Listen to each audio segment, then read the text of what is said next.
नीचे ज़मीन में फेंका, नीचे ज़मीन में फेंक के मेरे उन्होंने एक दो पीएसी वालों ने मेरे यूँ हाथ पकड़े और एक ने जो था सामने से आके मेरे गोली मारी। उसके बाद में उन्होंने दो पीएसी वालों ने मुझे पकड़ा और पकड़ के नहर में फेंक दिया। जैसे मैंने हाथ पे चलाया तो मेरा झाड़ी मेरे हाथ में आ गई, और जैसे वो झाड़ी मेरे हाथ में आई तो मैंने जो था वहाँ उन झाड़ी को पकड़ के मैं बैठ गया वहीं पे ही, और इतना हिस्सा मैंने बाहर किया। भागने के बाद फिर मैं थोड़ी देर बाद वहाँ बाहर निकलता हूँ। निकलने के बाद मैंने जो देखा कि एक साहब थे, यासीन नाम था उनका, वो चिल्ला रहे बचाओ बचाओ। मैंने उनको जो बचाने की कोशिश करी तो मेरे जो उनके गोली लगी हुई थी, मैंने जो उनको यूँ करके उठाया तो उनके जो पेट फटा हुआ था उसके अंदर मेरा हाथ चले गया और उन्होंने दम दे दिया। वो हाशिमपुरा है, ये मलियाना है, लेकिन इसके अलावा भी वो पॉकेट्स हैं कि अगर उनकी डिटेल्स आपके सामने तो दिल दहल जाए। वो बस्तियां मौजूद हैं भी जहां पूरी बस्ती पर ऐसा हमला किया गया कि एक मकान की छत तक बाकी नहीं रही। कत्ल हुए, गारत हुए, मकान लूटे गए, आग लगाई गई। आदाब, मैं मुशाहिद हुसैन खास नज़र में आपका खैर मकदम है।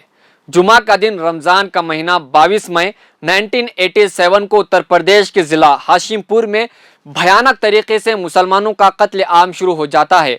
और ये कत्ल करने वाले खुद कौन, आप जान कर ज़रूर चौंक जाएंगे। खुद पीएसी के जवान होते हैं। तो नाज़रीन, हाशिमपुर के फसाद को हुए 35 साल मुकम्मल हो गए हैं, लेकिन आज भी फसाद में मारे गए मासूम लोगों की माँ, बीवी, बेटी, बच्चे इंसाफ की मुंतजिर हैं। और आपको ये जानना बेहद ज़रूरी है कि हाशिमपुर में कत्ल आम किन वजूहात की बिना पर हुआ। हाशिमपुर में फसाद से 1 साल पहले यानी 1986 में बाबरी मस्जिद के दरवाजे का ताला खुलवा दिया जाता है, जिसके बाद उत्तर प्रदेश में जगह जगह हिंदू मुस्लिम दंगे भड़काए गए और ख़ास करके हाशिमपुर में बहुत ज़्यादा माहौल ख़राब हुआ। आप इससे अंदाज़ा लगाएं कि हाशिमपुर में 22 मई 1987 को दोपहर से ही पीएसी के जवानों ने घरों में घुसकर मुस्लिम नौजवानों को मारा, पीटा और इन्हें गिरफ्तार कर लिया गया।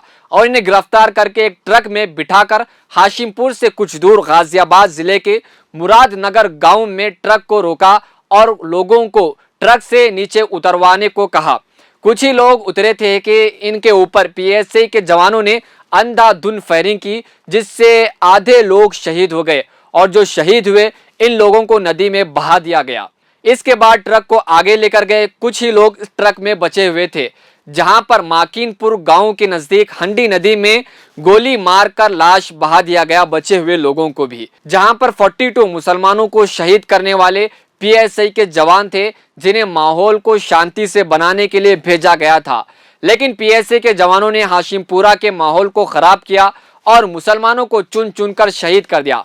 बाद में पीएसए के ऊपर कार्रवाई शुरू हुई तो इन्हें बचाने के लिए फाइल गुम हो जाने का बहाना बताकर इन्हें बेकसूर बताया गया। लेकिन 2018 में सुप्रीम कोर्ट ने 16 पीएसआई के जवानों को मुसलमानों को मारने की बुनियाद पर यानी शहीद करने की बुनियाद पर उम्र कैद की सजा सुनाई गई। लेकिन उसी साल और उसी महीने 23 मई को मलियाना में 72 मुसलमानों को शहीद कर दिया गया अंधाधुंध गोली मारकर। लेकिन यहाँ पर अफसोस की बात है कि इनके ऊपर कार्रवाई नहीं हुई और ये गुंडे आज भी खुलेआम फिर रहे हैं।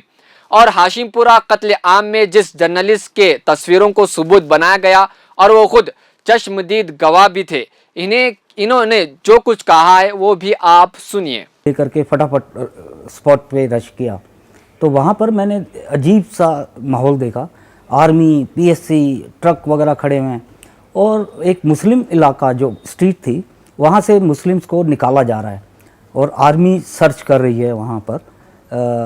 पूरा सर्च ऑपरेशन है, लेकिन no photographer was allowed. Local 2-3 photographers बाहर खड़े हुए थे। तो suddenly I hide my camera और मैं अंदर गया और देखा तो वहाँ पर आर्मी छतों के ऊपर है। औरतें वहाँ पर जो लेडीज़ थी वो रो रही थी, देवर क्राइंग। उनके हस्बैंड, बच्चों और यंग बॉयज़ को लेके जा रहे थे आर्मी वाले, और पिटाई हो रही थी उनकी बटों से और डंडों से, हॉकी से, और जबकि वो बिल्कुल इनोसेंट थे।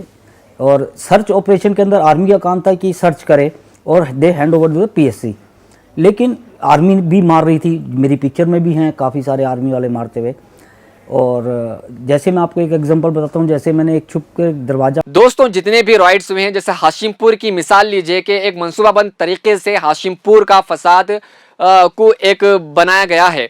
जिस तरीके से मुसलमानों को ट्रक में बिठाकर एक नदी के किनारे उतरवा कर पीएसआई के जवानों ने अंधाधुंध फायरिंग करके शहीद कर दिया गया, ये एक प्री प्लान, एक मंसूबाबंद तरीके से किया गया है।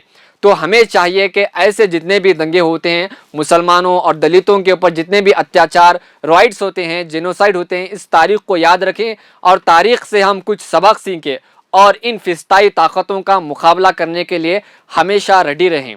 मज़ीद खबरों और तफसीरों के लिए देखते रहें मिल्ली डाइजेस्ट। शुक्रिया।